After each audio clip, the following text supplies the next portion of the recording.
मधला कमी करशील साईड बाहेर जातो तुझ्या हिशोबाने.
सगळं सुरू झाल्यानंतर माझा थोडा मॉनिटर चालेल महाराज.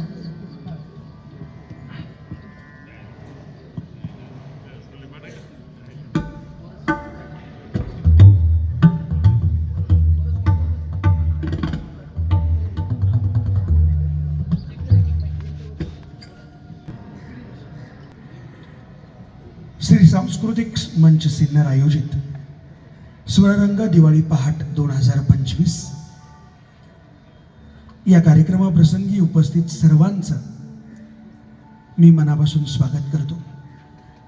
श्री सांस्कृतिक मंच सिन्नर यांचे संस्थापक स्वर्गीय लालाशेठ चांडक, MEVPचे संचालक आदरणीय कृष्णाजी भगत, पुंजाजी सांगळे, पिटूकाका चोथवे, पत्रकार राजेंद्रजी देशपांडे या सर्वांच्या वतीनं उपस्थित सर्व रसिक मायबापाचं मनापासून स्वागत करतो.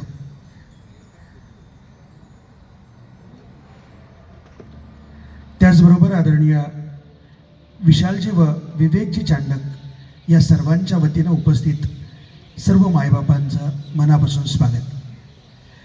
खरं तर दिवाळी पहाट म्हटलं की बाहेरचा सेलिब्रिटी आणून त्याच्या गायनातून आपण मंत्रमुग्ध व्हायचं असतं, पण काही मातीतच इतकी ताकद असते की सेलिब्रिटी आपोआप तयार होत राहतात आणि सिन्नरच्या मातीत ती ताकद आहे. म्हणून हर्षद गोळे सर सारखा सेलिब्रिटी या मातीनं या महाराष्ट्राला दिला, ज्यानं भारताच्या म्हणजे राष्ट्रीय पातळीवरती सुगम गायनामध्ये भारताचं नेतृत्व केलं. सावित्रीबाई फुले पुणे विद्यापीठाचं नेतृत्व केलं आणि विद्यापीठाला राष्ट्रीय पातळीवरचं पहिलं सुवर्णपदक ज्यानं मिळवून दिलं. त्याचबरोबर विविध TV चॅनल्सवरती ज्यानं आपल्या गायनाची एक वेगळी छाप रसिकांवरती सोडलेली आहे. त्यांच्यासोबत आपल्या सिन्नरची सून या वर्षात ज्या झाल्या, स्वतःच्या गायनानं ज्यांनी मुंबईवरती अधिराज्य तर गाजवलंच, त्याचबरोबर मुंबई विद्यापीठाचं नेतृत्व करत त्यांनीही राष्ट्रीय पातळीवरचं सुवर्णपदक मिळवलेलं आहे. अशा आदरणीय दुहिता गोळे साहेब या दोघांचंही आपल्या सर्वांच्या वतीनं एकदा जोरदार टाळ्यांनी मनापासून स्वागत करूया. खरं तर दिवाळीचा सण आहे आणि दिवाळीचा सण म्हटलं की सणाच्या संदर्भात विविध भावना अनेकांच्या मनात निर्माण होतात. ज्ञानोबाराय महाराजांनी सांगितलं की दिवाळी म्हणजे काय असते. ज्ञानोबाराय महाराज बोलतात, मी अविवेकाची काजळी फेडूनी विवेक दीप उजळी, तर योगिया पाहे दिवाळी निरंतर. आपल्या आयुष्याची दिवाळी करणं म्हणजे काय, तर आपल्या मधल्या अविवेकाची काजळी फेडायची असते आणि जिथं तुमच्या माझ्या हृदयात विवेक दीप प्रज्वलित करायचा असतो ती तुमच्या माझ्यासाठी खरी दिवाळी असते. तुमच्या माझ्या सामान्य जीवासाठी आणखी दिवाळी काय असते. संतांनी सांगितलं, साधू संत येती घरा तोची दिवाळी दसरा. साधू संतांचं तुमच्या माझ्या घरामध्ये होणारं आगमन म्हणजे खऱ्या अर्थानं दिवाळी असते. आणि आज ज्यांच्या स्वरांमध्ये आपण न्हावून निघणार आहोत अशा श्रोत्यांसाठी दिवाळी काय असते. माऊली बोलतात, सूर्य अधिष्ठिली प्राची जगात जाणीव दे प्रकाशाची, तैसी श्रोतेया ज्ञानाची दिवाळी करी. जिथं ज्ञान प्राप्ती होते ती खऱ्या अर्थाने एका श्रोत्यांसाठी दिवाळी असते. आणि अशाच स्वर, नृत्य आणि शब्द या तीनही साधनांमधून जी समिधा आम्ही आपणासमोर अर्पित करणार आहोत, अशा या स्वररंग दिवाळी पहाटमध्ये आपल्या सर्वांचं मी मनापासून स्वागत करतो. या संपूर्ण कार्यक्रमाची सुरुवात करूयात. या संपूर्ण कार्यक्रमाची सुरुवात करत असताना संतांनी भगवंताला वेगवेगळ्या रूपामध्ये पाहिलं. भगवंताला पाहत असताना संतांनी निर्गुण रूपामध्ये पाहिलं, तसंच सगुण रूपामध्येही पाहिलं. माऊलींनी ज्यावेळी विठोबाला पाहिलं त्यावेळी माऊली म्हणते, रूप पाहता लोचणी सुख झाले हो साजली. हेच माऊली म्हणतात, सर्व सुखाचे आगर बाप रखुमा देवीवर. सर्व सुखाचा आगर जिथं आहे असा पांडुरंग आहे.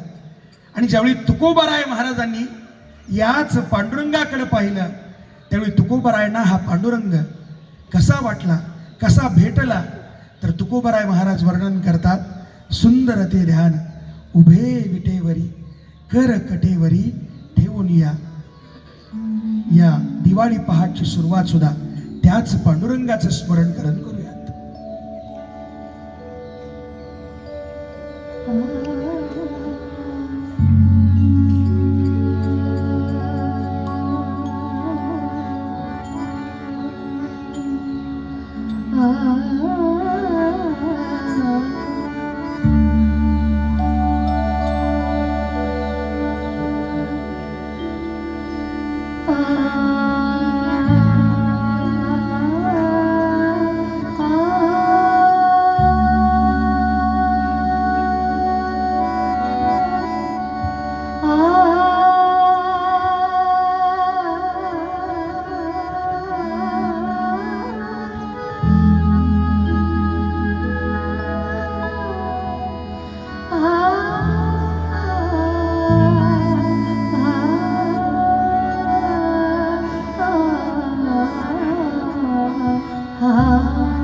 जर 4 वेळा टाळ्या येत असतील तर स्वतःला सिद्ध करणं काय असतं हे वेगळं सांगायची गरज नाही.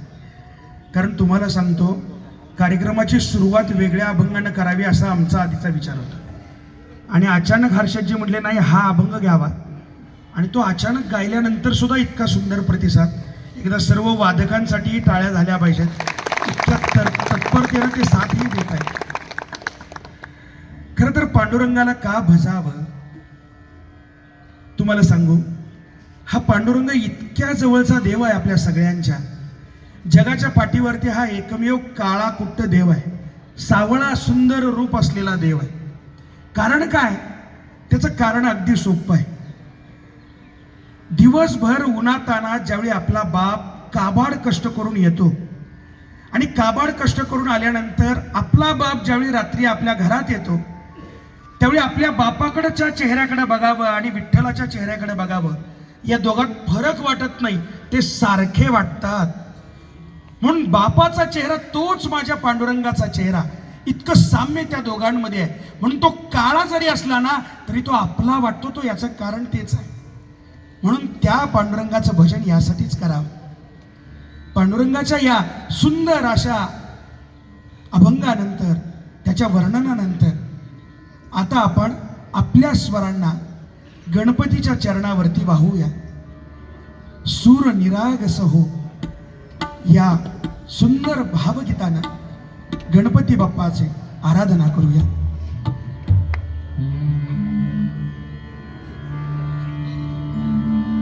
वक्रतुंड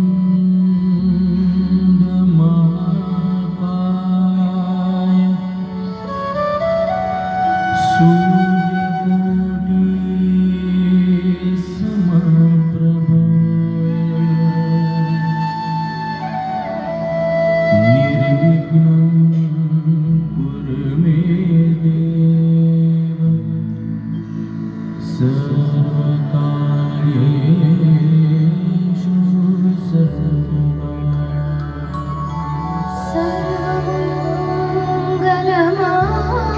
सर्वमङ्गलमाङ्गल्ये शिवे सर्वार्थसाधिके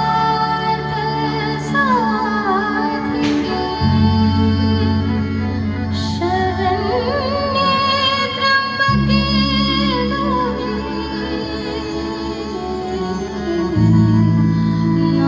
नारायणी नमोस्तुते. गुरुर्ब्रह्मा गुरुर्विष्णु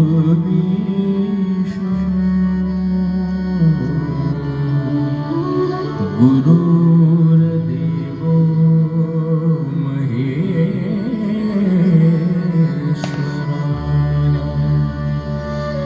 गुरु साक्षात् परब्रह्म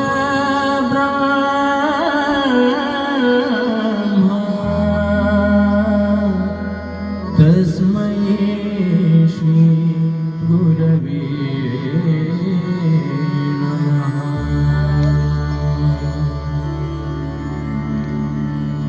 सूर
गणपती अधिपती सुखपती छंदपती गंधपती लीन निरंतर लीन निरंतर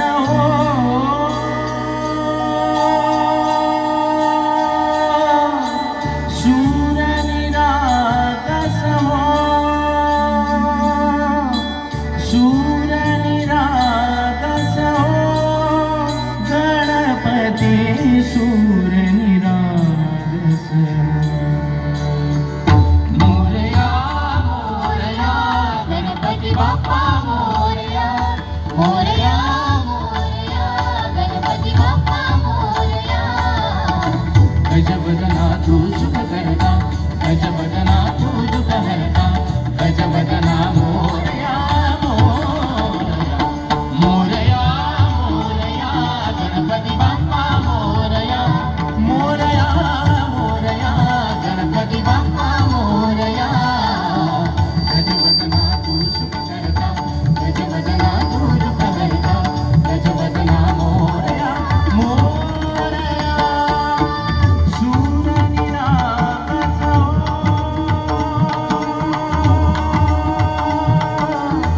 सूर निरागस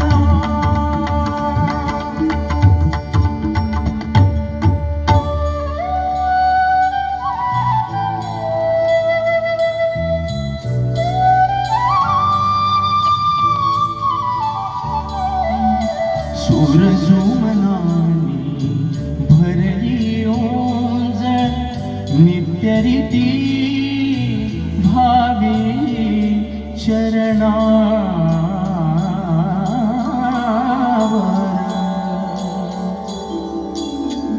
चरणावर ताने बालक सुमधुर हासे पावतसे पाहो सुरा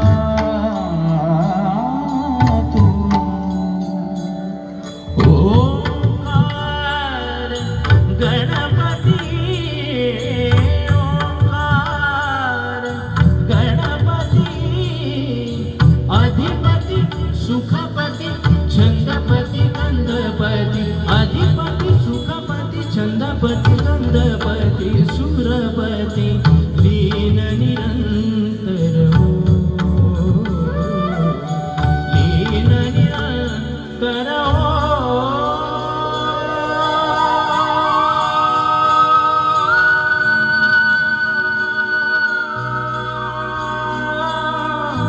सूर निरागस सूर निरागस गणपती सूर निरागस मोरया मोरया गणपती बाप्पा मोरया मोरया मोरया गणपती बाप्पा मोरया गजबदना तू सुख करता गजबदना तू दुख हरता गजबदना मोरया मोरया सूर निरागस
या स्वरांबरोबरच ज्यांचं नृत्य दिग्दर्शन नृत्याविष्कार आपण पाहत आहोत असे आदरणीय कथक गुरु रोहितजी जंजाळे आणि त्यांच्या सर्व टीमसाठी एकदा जोरदार टाळ्या आपण वाजवूयात. म्हणून मी सुरुवातीलाच म्हणालो, ही दिवाळी पहाट केवळ संगीत नाही, केवळ स्वर नाही, तर स्वर, नृत्य आणि शब्द या तिन्ही संगम आपल्याला आज इथं अनुभवता येणार आहे. खरं तर आता रात्र संपलेली आहे. पूर्व दिशेला सूर्यकिरणाचा पहिला सोनेरी झोत पसरू लागला आणि या पहाटेच्या शुद्ध क्षणी भक्त मनात एकच आर्त स्वर उमटतो, उठी उठी गोपाला. हे फक्त प्रभात नाही, ही भक्तीची पहाट आहे, आत्मजागृतीची सुरुवात आहे. ज्याप्रमाणे सूर्योदयानं निसर्गाला नवजीवन मिळतं, तसंच गोपाळा या हाकेतून आपल्या अंतःमरणातील अंधारही हळूहळू नाहीसा होत जातो. भूपाळी हा पारंपरिक प्रभातीचा राग. आपल्या संत कवी परंपरेनं या रागाला अध्यात्माचा सुगंध दिला. म्हणूनच भूपाळी फक्त सुरांचा मेळ नाही, ती भक्ती, प्रार्थना आणि आत्मजागृतीचा संगम आहे. संत एकनाथ महाराज, नामदेव महाराज, तुकाराम महाराज, ज्ञानेश्वर महाराज या साऱ्यांनीच भक्तीचा नाद प्रभातीच्या या स्वरांतून लोकांपर्यंत पोहोचवला. त्यांच्या विचारात प्रभात म्हणजे ज्या क्षणी माणूस आपल्या अंतःकरणातल्या देवाला जाग करतो, आणि म्हणूनच या भूपाळीतून आपण त्या परमात्म्याला हाक मारतो. ही हाक म्हणजे आपल्या अंतर्मनातल्या गोपाळाला जाग करण्याचा प्रयत्न, आपल्या सत्सद विवेक बुद्धीला, आपल्या प्रेमभावनेला आणि आपल्या श्रद्धेला जागवण्याचा एक सुरेल प्रयत्न. चला तर मग या दिव्य प्रभातीत आपणही एकत्रित मिळून म्हणूया, उठी उठी गोपाळा.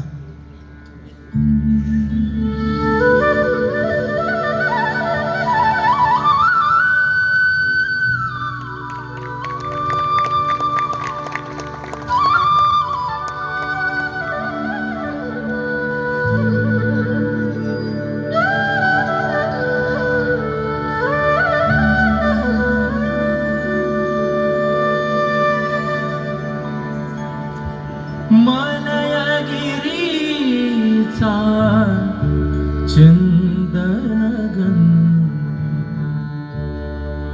मलयगिरीचा चंदनगंधी, धूप तुला दाविला,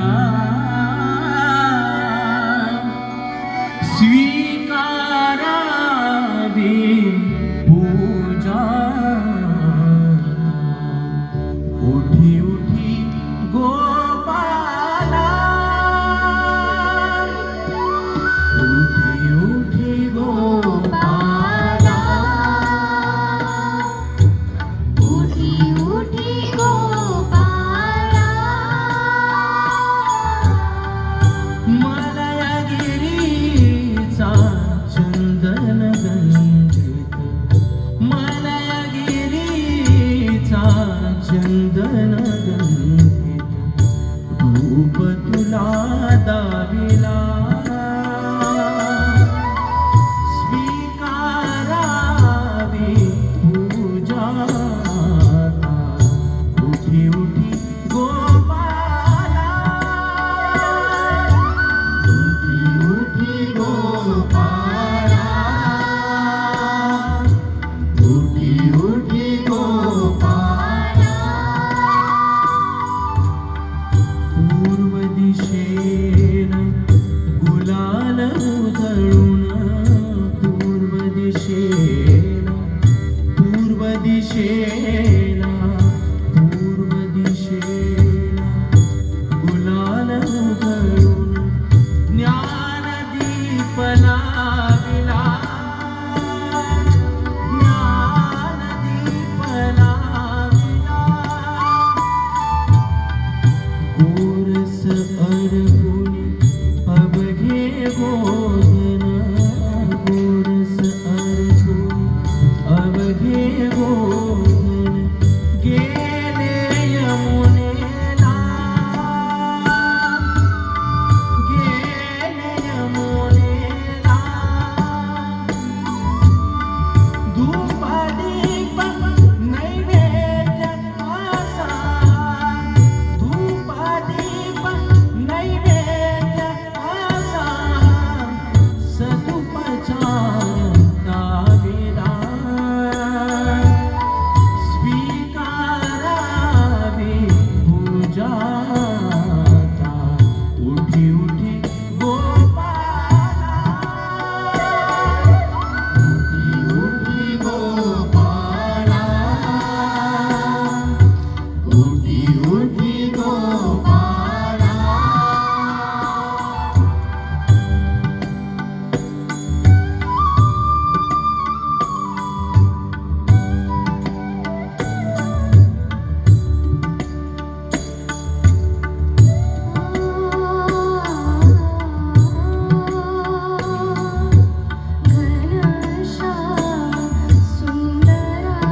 गजमुखा रिद्धी सिद्धीचा नायक सुखदायक भक्तासी उठा उठा सकळिका वाचे स्मरावा गजमुखा रिद्धी सिद्धीचा नायक सुखदायक भक्तासी उठा उठा सकळिका वाचे स्मरावा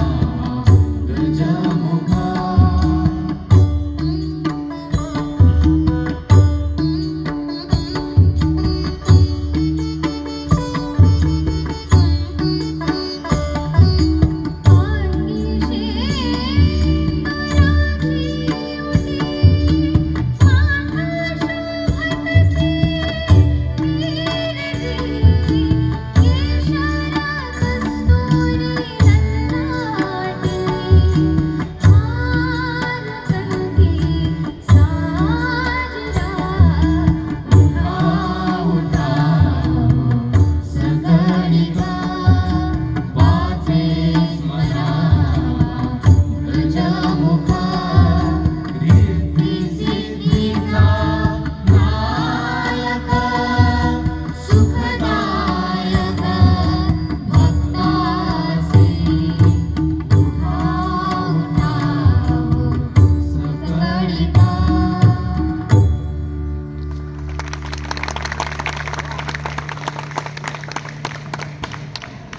इतकी सुंदर भूपाळी झाल्यानंतर भारतीय परंपरेमध्ये आणखी एका गोष्टीला प्रचंड महत्त्व आहे. ते म्हणजे घरातील ओवी, जात्यावरचं गाणं. संत महात्म्यांनी याही परंपरेला अध्यात्माचा सुगंध दिला. जात्यावरची ओवी म्हटलं की आपल्या डोळ्यासमोर येते ती संत जनाबाई महाराज. कारण संत जनाबाई महाराजांचा अधिकार जितका मोठा की जनाबाई महाराजांसाठी देव पांडुरंग स्वतः धावत पळत यायचा. नामदेव महाराजांसाठी देव विटेवरनं खाली आला खरा, पण जनाबाई महाराजांनी मात्र त्याला घरापर्यंत यायला भाग पाडलं. आणि इतकं भाग पाडलं की जनाबाई महाराजांसाठी पडेल ती कामं विठ्ठलानं केली. जनाबाई महाराज लिहितात, जनी डोईनं गांजली विठाबाई धाविनली, देव हाते बुचडा सोडी उवा मारीत असे तातडी. माझ्या जनीला नाही कोणी म्हणून देव घाली पाणी. देव स्वतः जनाबाईला पाणी सुद्धा घालायचा. आणि या जनाबाई महाराजांनी ज्यावेळी जातं घेतलं समोर, त्यावेळी त्या जात्याला फिरवण्याचं कामही स्वतः पांडुरंगानं केलं. पण हे जातं काही तुमच्या माझ्यासारखं सामान्य जातं नाही, ते जनाबाई महाराजांचं जात आहे. त्यामुळे जनाबाई महाराजांनी ज्यावेळी पांडुरंगाबरोबर हे जातं फिरवायला सुरुवात केली, त्यावेळी जनाबाई महाराज म्हणतात की बाबा या जात्याला मी फिरवते म्हणजे काय करते. तर जनाबाई महाराजांचे शब्द आहेत, प्रपंच दळण दळिले सासू पुढे ठेविले. जातं फिरवायचं पण काय, प्रपंच दळण दळिले सासू पुढे ठेविले, सत्वाचे उदाहरण ठेविले, पुण्य वैरिले, पाप ते उतू गेले. कधी, ज्यावेळी पांडुरंग हे जातं फिरवायला येतो. आणि तेच जनाबाई महाराजांचे शब्द, सुंदर माझे जाते गे फिरते भौतुके.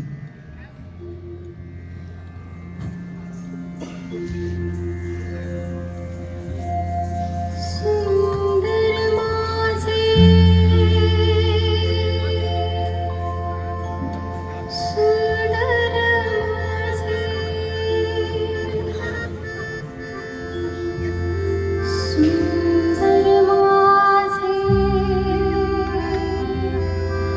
जाते गे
खरं तर हे सगळं ऐकताना जुन्या माणसांना आपले जुने दिवस आठवत राहतील, आठवत असतील.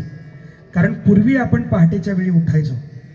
आता आपण उठतो की नाही हे मला माहीत नाही, पण तुम्हाला सांगू, पहाटेच्या वेळी असाच एक मधुर आवाज सातत्यानं आपल्या कानावरती यायचा. ओंकारासारखा स्वर गावागावातून फिरायचा. तो आवाज घराघरात पोहोचायचा आणि प्रत्येकाच्या अंतःकरणाला स्पर्शून जायचा. तो आवाज म्हणजे वासुदेव. वासुदेव म्हणजे फक्त एक भटकंती करणारा गायक नव्हे, तो आहे देव आणि मानव यांच्यातील सेतू. तो घराघरात फिरतो, पण प्रत्यक्षात फिरतोय भक्तीचं वारं आणि अध्यात्माचा गंध. या परंपरेची मुळं फार जुनी आहेत. कृष्ण हा वसुदेवाचा पुत्र आणि म्हणूनच या भटक्या संन्याशाला वासुदेव असं नाव मिळालं, ज्यानं स्वतःला सर्वत्र देवात पाहिलं. पूर्वीच्या गावात वासुदेव आला म्हणजे दिवसाची सुरुवात व्हायची. गावकऱ्यांनी दारात येऊन त्याला हळद, कुंकू, धान्य द्यायचं. त्या क्षणी फक्त दान नाही तर संस्कारांची देवाणघेवाण व्हायची. वासुदेव म्हणजे चालती बोलती संस्कृती होती. आज शहरात वासुदेव नाहीसे झालेत, पण त्यांचा स्वर अजूनही आपल्या मनात दडलेला आहे. कारण वासुदेव वासुदेव म्हणजे केवळ नामस्मरण नाही, ते आपल्याला आठवण करून देतं की मी प्रत्येकामध्ये राहतो आणि तोच देव आपल्या दारी येऊन म्हणतो, उठा रे माणसा, तुझ्यातील विठ्ठलाला जाग कर. संत संस्कृतीचा चालता इतिहास म्हणजे वासुदेव, ज्यानं देवाला शोधताना माणसाला शोधलं आणि माणसात देव पाहिला, तोच खरा वासुदेव. आणि म्हणून संत एकनाथ महाराजांनी सुद्धा नामस्मरण करा असं म्हटलंय. नाथ बाबा बोलतात, नरदेह दुर्लभ जाणा, शतवर्षाची गणना, तया मध्ये दुःख यातना, तुम्ही आठवा मधुसूदना. नलगे तीर्थाचे भ्रमण, नलगे दंडन मुंडन, नलगे पंचाग्नी साधन, तुम्ही आठवा मधुसूदना. हीच माझी विनवणी, जोडून या कर दोन्ही, शरण एका जनार्दनी, तुम्ही वासुदेव म्हणा अनुदिनी. नाथ बाबा बोलतात. आणि याच वासुदेवाची परंपरा स्वतःच्या शब्दांमधून ज्यानं सिन्नरकरांसाठी रेखाटली आहे. हर्षदनी असं आम्हाला सांगून ठेवलं की सिन्नरकरांसाठी मी वासुदेव गातोय, तर शब्द सुद्धा माझेच असतील. आणि म्हणून स्वतः शब्दबद्ध केलेला वासुदेव, स्वतः संगीतबद्ध केलेला वासुदेव हर्षद आज तुमच्यासाठी गातोय.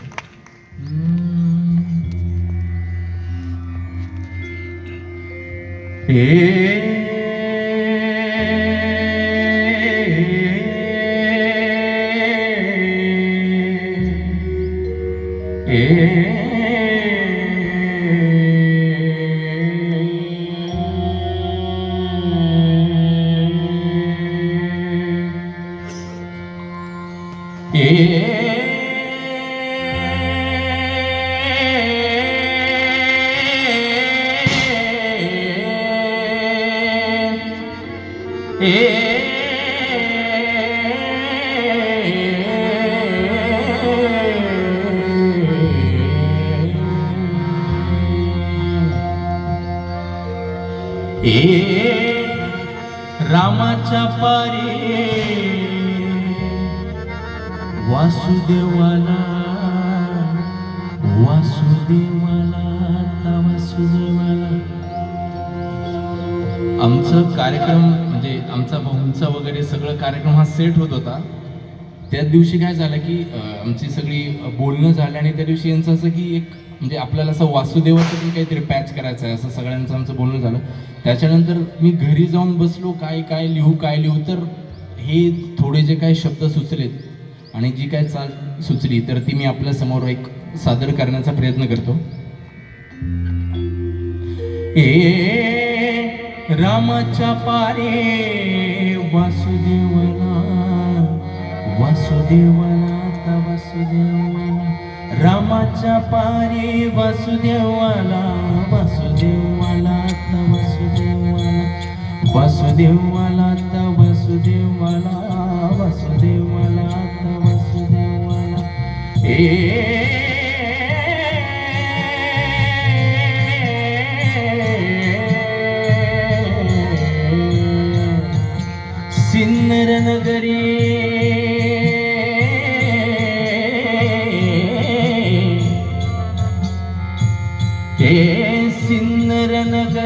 वासुदेवाला वासुदेवाला आता वसुदेव सिन्नर नगरी वासुदेवाला वासुदेवाला आता वसुदेवाला भैरवनाथा चरणी नमन करुणे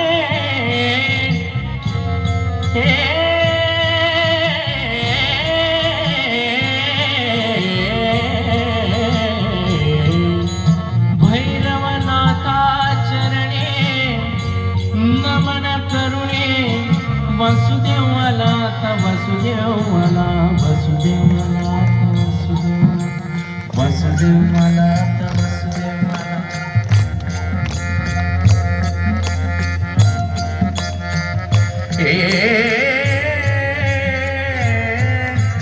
आई भगवती चरणे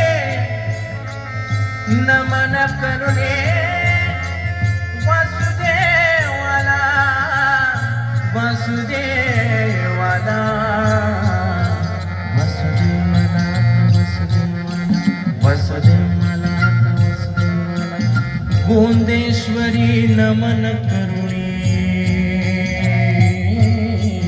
वसुदेवाला आता वसुदेवाला वसुदेवाला आता वसुदेवाला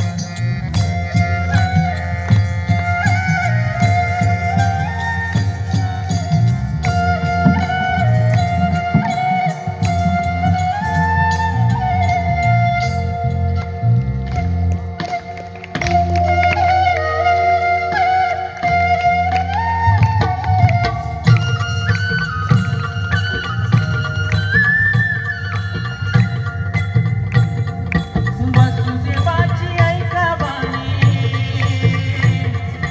वासुदेवाची ऐका वाणी जगात नाही राम र दाम करी काम येऱ्या दाम करी काम येऱ्या दाम करी काम वासुदेवाची ऐका वाणी वासुदेवाची वासुदेवाची ऐका वाणी जगात नाही राम रे दाम करी काम येऱ्या दाम करी काम येऱ्या दाम करी काम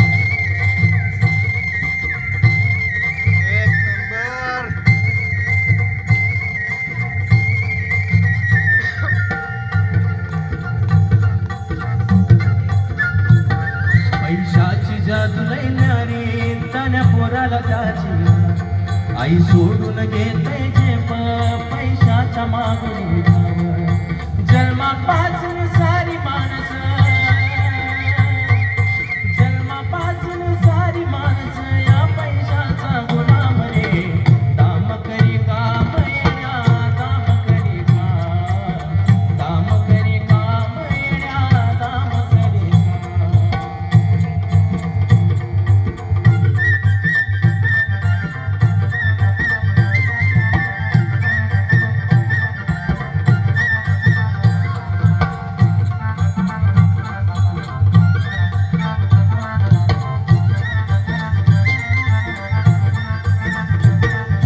उजळून आलं आभाळ रामाच्या पारी उजळून आलं आभाळ रामाच्या पारी अरे गाव जागवित आली वसुदेवाची स्वारी गाव जागवित आली वसुदेवाची स्वारी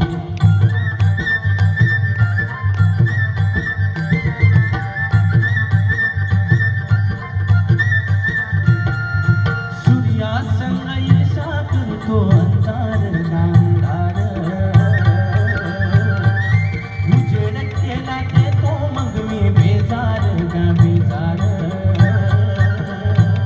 पापाच्या मोर पुण्याई पडते या बारी अरे गाव जागवित आले वसुदेवाची स्वारी गाव जागवित आले वसुदेवाची स्वारी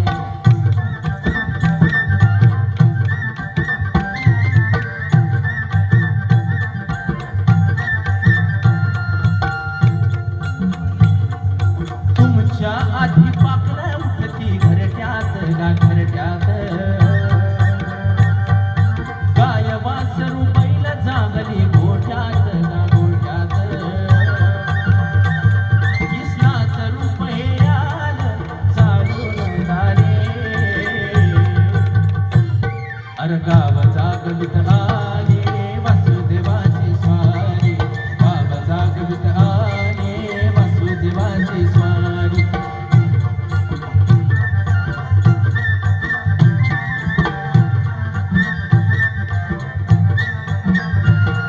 हे दान पावलं वासुदेवाला दान पावलं वासुदेवाला दान पावलं वासुदेवाला दान पावलं वासुदेवाला दान पावलं वासुदेवाला दान पावलं वासुदेवाला दान पावलं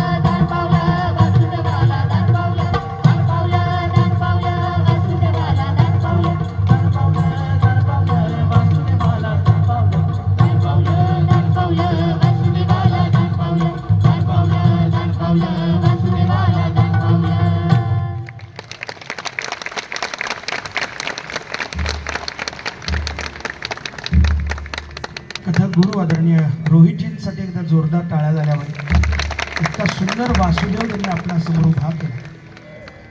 शब्द किती सुंदर आहेत. जगात नाही राम काम करी दाम येड्या. कर्मसिद्धांत इतका सुंदर लोककलेतनं येत असतो हे वासुदेवानं तुम्हा आम्हाला सांगितलं. दुर्दैवानं लोककला लुप्त होत चालल्या, त्यामुळं कर्माचा सिद्धांत सुद्धा लुप्त होतोय. याच परंपरेमध्ये आणखी एक परंपरा आपल्या इकडे जन्माला आली आणि ती म्हणजे भक्ती परंपरा. संत ज्ञानदेवांनी या भक्ती परंपरेचा पाया घातला. वारकरी परंपरेमध्ये संत ज्ञानदेवांचं योगदान काय, तर ज्ञानेश्वरी सारखा महत्त्वपूर्ण ग्रंथ निर्माण केला. हे ज्ञानदेवांचं योगदान. आणि ह्याच ज्ञानदेवांनी अनेकाविध पद्धतींचे अभंगही लिहिले. या अभंगातून भगवंताचं वर्णन तितक्याच सुरेख पद्धतीनं केलं. तेच ज्ञानोबा राय ज्यावेळी पांडुरंगासमोर जाऊन उभे राहिले त्यावेळी हा पांडुरंग ज्ञानदेवांना जो भासला, जो वाटला, तो शब्दांच्या माध्यमातून त्यांनी आपणासमोर पोहोचवला. ज्ञानोबा राय म्हणतात, अवचिता परी म्हणून सादर करतायत आदरणीय दुहिताजी.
अवचिता परिमळ झुळकला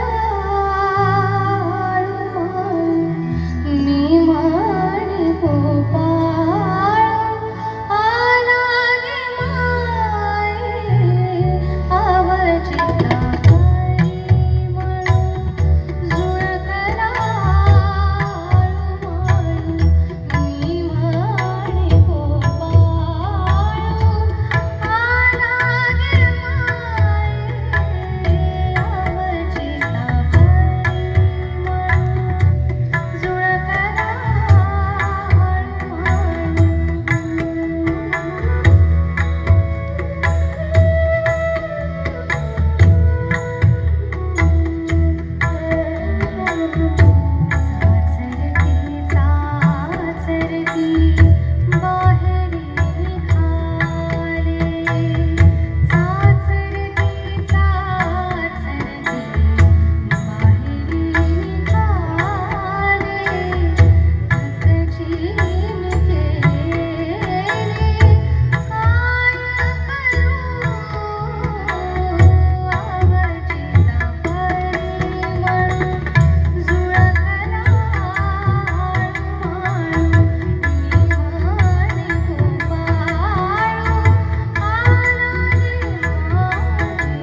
माणूस म्हणून जन्माला आल्यानंतर आयुष्याची पंढरी करता आली पाहिजे.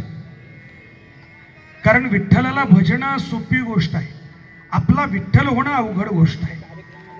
विठ्ठल आपला होणं म्हणजे काय, तर ते चोखोबा महाराजांना विचारलं पाहिजे. चोखोबा महाराज चंद्रभागेच्या पलीकडे राहायचे. चोखोबा महाराजांना मंदिरात प्रवेश नसायचा. चोखोबा महाराजांचे शब्द आहेत, धाव घाली विठू आता चालू नको मंद. विठ्ठलाला साध घालणं म्हणजे काय असतं ते चोखोबांनी जगाला सांगितलं. त्या चोखोबारायांसाठी, मंदिरात प्रवेश नसलेल्या चोखोबारायांसाठी देव मात्र स्वतःहून जायचा चंद्रभागेच्या पलीकडं. पलीकडे झोपडी असायची, त्या झोपडीत हा पांडुरंग सोयराबाईंच्या हातून दही भात खायचा. अहो एवढंच काय, ज्या चोखोबारायांना मंदिरात प्रवेश नाहीये त्या चोखोबारायांच्या बायकोचं बाळंतपण करायला स्वतः पांडुरंग आला होता. हे कारण काय? कारण एवढंच, या सगळ्या संतांनी निरपेक्ष पद्धतीनं प्रेम भगवंतावरती केलं म्हणून. याच चोखोबारायांनी ज्यावेळी स्वतःला संपवलं, वेशीबाहेरच्या कोसळलेल्या भिंतीखाली चोखोबाराय ज्यावेळी गेले, त्यावेळी चोखोबारायांच्या अस्थी गोळा केल्या नामदेवरायांनी आणि पंढरपूरच्या महाद्वारात नामदेव महाराजांनी चोखोबांचं समाधी मंदिर बांधलं. तुम्ही आम्ही विचार केला पाहिजे, ज्या चोखोबारायांना कधीच प्रवेश नव्हता मंदिरात, त्या चोखोबाराय महाराजांचं आज दर्शन घेतल्याशिवाय तुम्हाला पंढरपूरच्या महाद्वारात जाता येत नाही. ही चोखोबा महाराजांची क्रांती आहे. म्हणून चोखोबाराय महाराज हा जगातल्या वंचितांचा सगळ्यात मोठा आवाज आहे. तुम्हाला वाटतं की ही पंढरपूरची माणसं म्हणजे कदाचित धोतर घालून उगाच भक्ती करणारी माणसं आहेत. नाही, जगात ज्यावेळी कुठेच वंचितांचा आवाज नव्हता त्यावेळी पंढरपूरच्या वाळवंटात चंद्रभागेच्या पलीकडून झोपडीतून एक आवाज येत होता. तो सोयराबाईंचा होता आणि तो वंचितांमधला, महिलांमधला पहिला आवाज होता. हे आपल्याला नाकारता येत नाही. लोक हो, त्याच चोखोबाराय महाराजांनी लिहून ठेवलं, अबीर गुलाल उधळी तरंग नाथा घरी नाचे माझा सखा पांडुरंग. गातायत आदरणीय हर्षजी.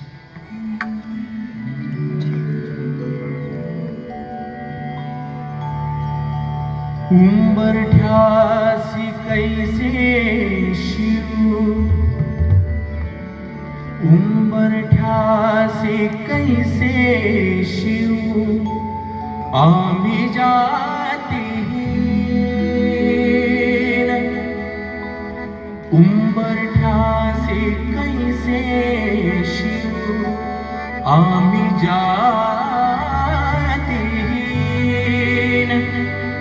रूप तुझे कैसे पाहू, रूप तुझे कैसे पाहू, त्यात आम्ही दीन, त्यात आम्ही दीन. पायरी शिहू दंग गाऊनी अभंग,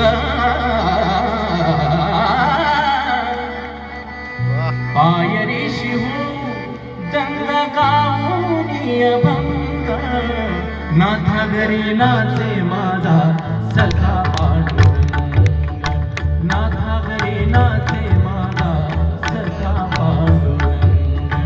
अबीर गुलाल, अबीर गुलाल उधळी तरंग, अबीर गुलाल उधळी तरंग, नाथा घरी नाचे माझा सखा पांडुरंग, नाथा घरी नाचे माझा सखा पांडुरंग, नाथा घरी नाचे माझा सखा पांडुरंग.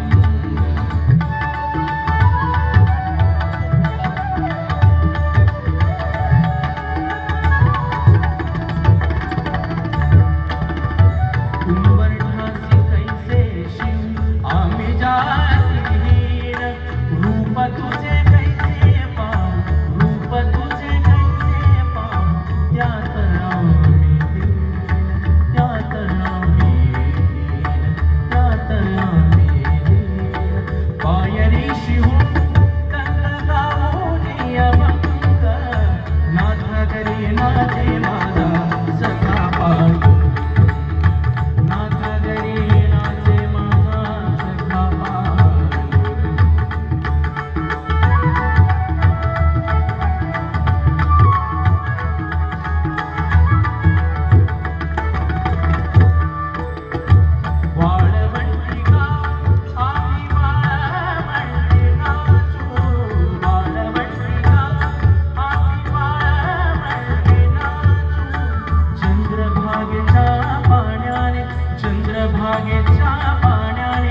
मायेच्या पाण्याने अंगण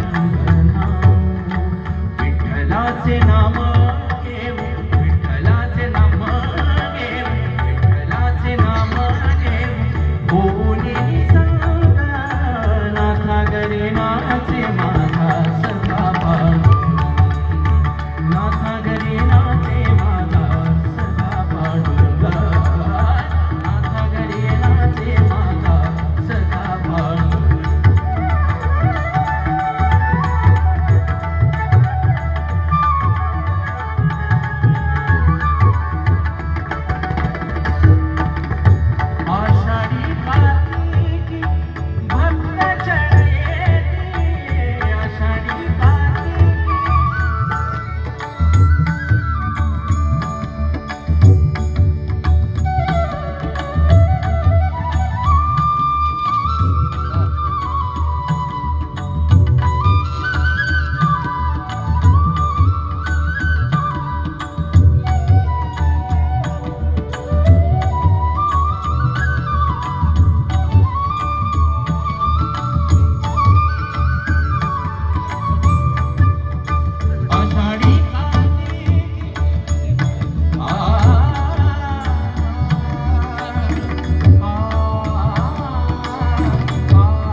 तुझे आईवडील समोर आहेत, अनेक मित्र आहेत, अनेक शिक्षक आहेत, अनेक अशी लोक आहेत की लहानपणापासून तुला बघत आलेले आहेत.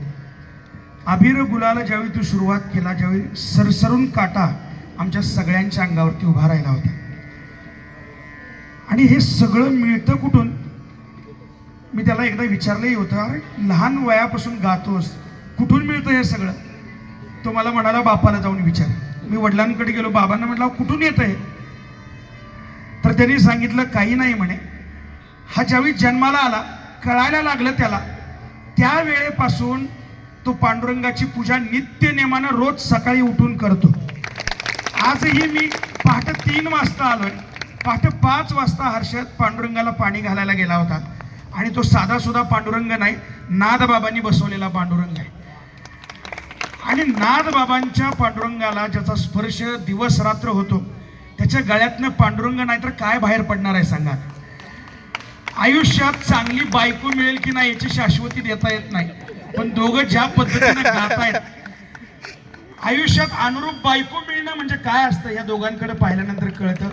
एकदा जोरदार टाळ्या या दोघांसाठी झाल्या पाहिजेत. समोर आई बाबा बसलेले आहेत, दोघांच्याही डोळ्यात पाणी मी मगापासून पाहतोय की आपलं लेकरू, आपली सून इतकी सुंदर गातायत. वा वा. लोक हो, बऱ्याच वेळा आपल्या सगळ्यांना प्रश्न पडतो, पांडुरंग हा नेमका कुठला? गदिमांनी वर्णन केलंय पांडुरंगाचं, तो कानडा आहे म्हणे. मला हे प्रश्न पडला, हा कानडा झाला कधी? मग इतिहास ज्यावेळी थोडा अभ्यासला त्यावेळी कळालं, संत एकनाथ महाराजांचे आजोबा भानुदास महाराज हे आषाढी एकादशीला पंढरपूरला यायचे. अशाच एका आषाढी एकादशीला ज्यावेळी ते गेले, त्यावेळी मंदिराच्या भोवताना सगळे वारकरी टाळ कुटत बसले होते. भानुदास महाराजांनी विचारलं, एकादशी आहे, मंदिरात जायचं नाही का? वारकऱ्यांच्या डोळ्यात पाणी आहे. वारकरी म्हणाले, अहो, ज्या पांडुरंगाला आम्ही भेटायला आलो तो पांडुरंगच मंदिरात नाहीये. भानुदास महाराज म्हणाले, मग गेला कुठं? पुजारी म्हणाले, अहो, आम्ही त्या कृष्णदेवराय राजा या पंढरपुरात आला होता, त्याला सांगितलं की अरे बाबा, मंदिराला संरक्षण दिलं पाहिजे कारण मोगलांचं आक्रमण होत आहे. कृष्णदेवरायानं त्याचा अर्थ असा घ्यायला पाहिजे होता की मंदिराला संरक्षण पंढरपुरात देणं अपेक्षित होतं. त्या कृष्णदेवरायानं उचलला मंदिरातला पांडुरंग आणि तो घेऊन गेला थेट हम्पीला. हम्पीला आज पांडुरंगाचं मंदिर आहे. त्या मंदिरात नेऊन त्यानं पांडुरंग ठेवला. भानुदास महाराज म्हणाले, काळजी करू नका, मी घेऊन येतो माघारी. भानुदास महाराज निघाले पंढरपूरवरून थेट हम्पीला. हम्पीला पोहोचले. मंदिराच्या बाहेर रात्रंदिवस भजन करायला लागले. वेडे होऊन गेले, भजनामध्ये दंग होऊन गेले. लोकांना वाटलं कुठला हा वेडा येऊन बसला इथं, पण रात्रंदिवस भजन करत राहील. आणि एके दिवशी असं झालं की पांडुरंगाच्या गळ्यातला रत्नजडित माळ चोरीला गेला. कृष्णदेवरायानं धावाधाव सुरू केली. सैनिकांना पाठवलं, ज्यानं चोरला त्याला मृत्यूदंडाची शिक्षा द्या. आणि मग सैनिकांना कळालं हा रत्नजडित हार दुसरीकडे नाहीये. कुठे आहे? तो त्या वेड्याच्या म्हणजे भानुदास महाराजांच्या गळ्यात आहे. त्यांना पकडलं, कृष्णदेवरायांसमोर आणून उभा केलं, सांगितलं यांना आता मृत्यूदंडाची शिक्षा द्या. कृष्णदेवरायानं भानुदास महाराजांना तुरुंगात डांबून ठेवलं. पहाटेच्या वेळी कृष्णदेवरायांच्या स्वप्नात पांडुरंग आला आणि सांगितलं, बाबा, तू ज्याला डांबून ठेवलंय तो माझा भक्त आहे, त्याला सोड. लोक हो, कृष्णदेवरायाच्या स्वप्नात पांडुरंग जावा एवढा काही कृष्णदेवरायाचा पराक्रम नव्हता. पण तुम्हाला सांगतो, कृष्णदेवरायाच्या स्वप्नात पांडुरंग जाण्यासाठी आपल्याकडे भानुदास असला पाहिजे. तो कृष्णदेवरायांकडे होता. आणि मग त्यानं सोडलं भानुदास महाराजांना, पूजा केली. आणि मग भानुदास महाराज पांडुरंग घेऊन पुन्हा पंढरपूरला आले. पंढरपूरवरून हम्पी आणि हम्पीवरून पुन्हा पंढरपूर, असा जवळपास 4 महिन्यांचा कालावधी भानुदास महाराजांना लागला. तेवढे 4 महिने सगळे वारकरी पांडुरंगाच्या भोवतानं, त्या मंदिराच्या भोवतानं बसून भजन करत राहिले. तो 4 महिने म्हणजे वारकऱ्यांचा आजचा चातुर्मास आहे. आणि मग कर्नाटकाला गेलेला पांडुरंग पुन्हा माघारी आला. तो जरी कानडा झाला असला तरी गदिमा म्हणतात, तो कर्नाटकात राहू द्या नाहीतर महाराष्ट्रात राहू द्या, तो राजा आहे. आणि कसा आहे? कानडा राजा पंढरीचा.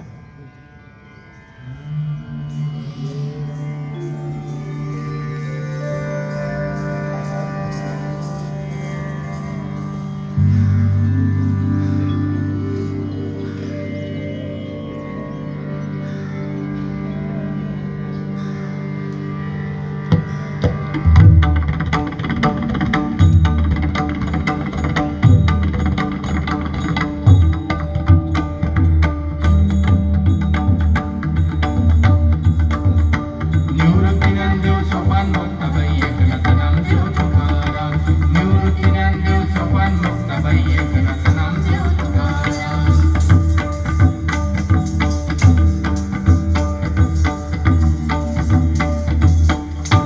कानडा राजा पंढरीचा, कानडा राजा पंढरीचा, कानडा राजा पंढरीचा.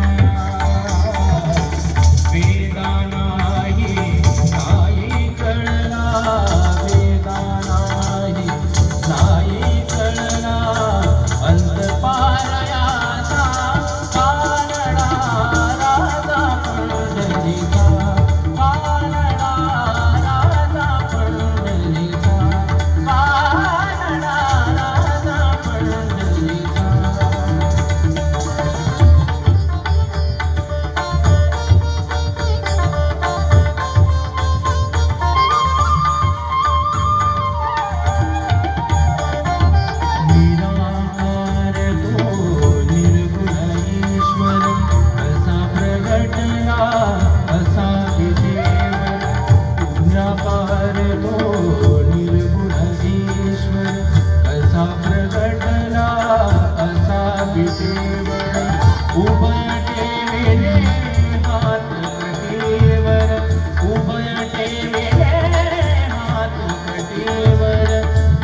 आणि आज एवढं बरं वाटतंय ना की या अभंगासाठी किंवा आपल्या परंपरेसाठी वन्स मोर होते, याच्यापेक्षा मोठी गोष्ट कोणतीच नाही.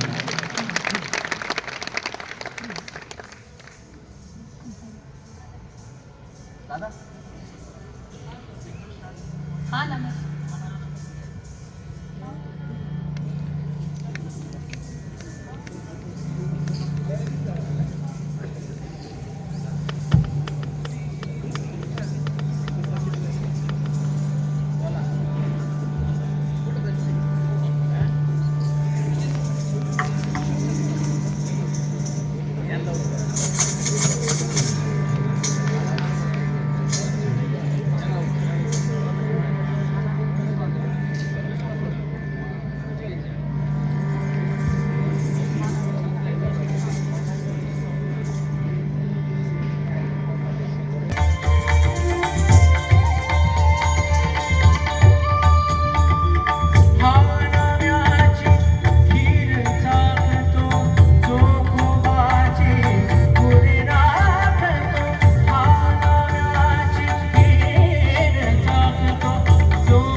मला वाटतं वेळ इतका होत चाललेला आहे, त्यामुळं हर्षद आपलाच आहे.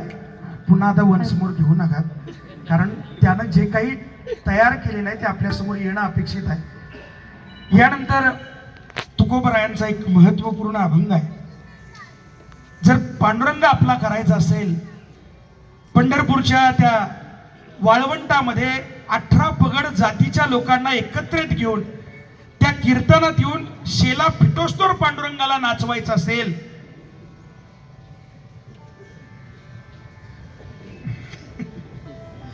तर एक काम करावं लागतं, त्या पांडुरंगाला त्या पंढरपूरला वेडावं लागतं. कारण काय, तर ती नगरी, ते क्षेत्र हे तीर्थ विठ्ठल आहे, क्षेत्र विठ्ठल आहे. सादर करतायत हर्षदजी.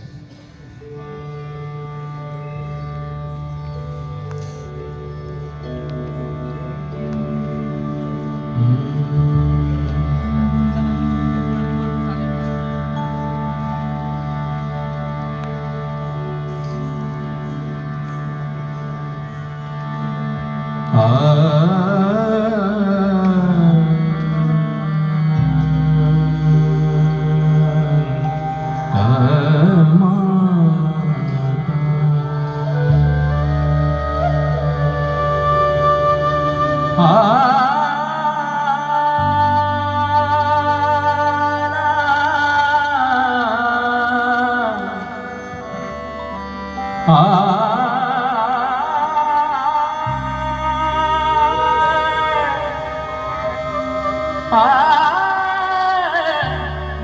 आ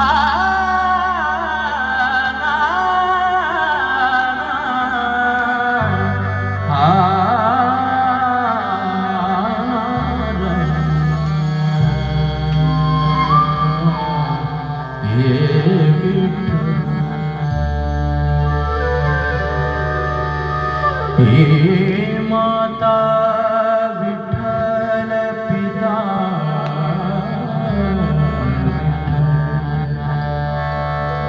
हे माता विठ्ठल हे पिता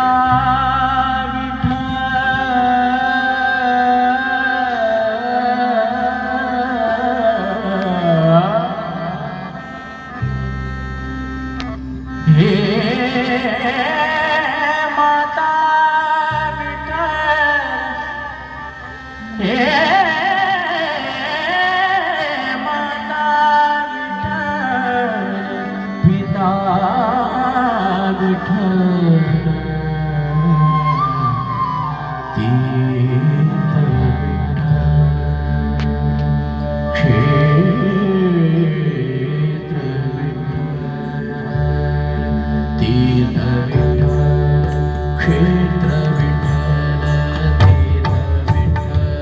क्षेत्र विठ्ठल तीर्थ विठ्ठल क्षेत्र विठ्ठल देव विठ्ठल देव पूजा देव विठ्ठल देव पूजा हा विठ्ठल तीर्थ विठ्ठल क्षेत्र विठ्ठल तीर्थ विठ्ठल क्षेत्र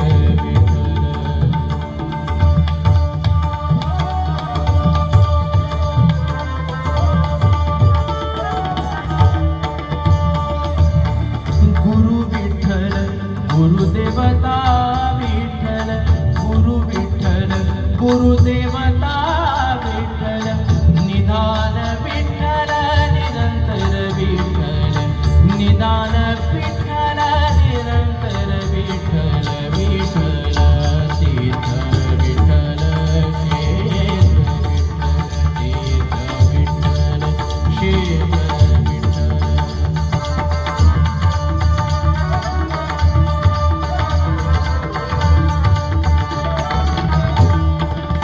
नामा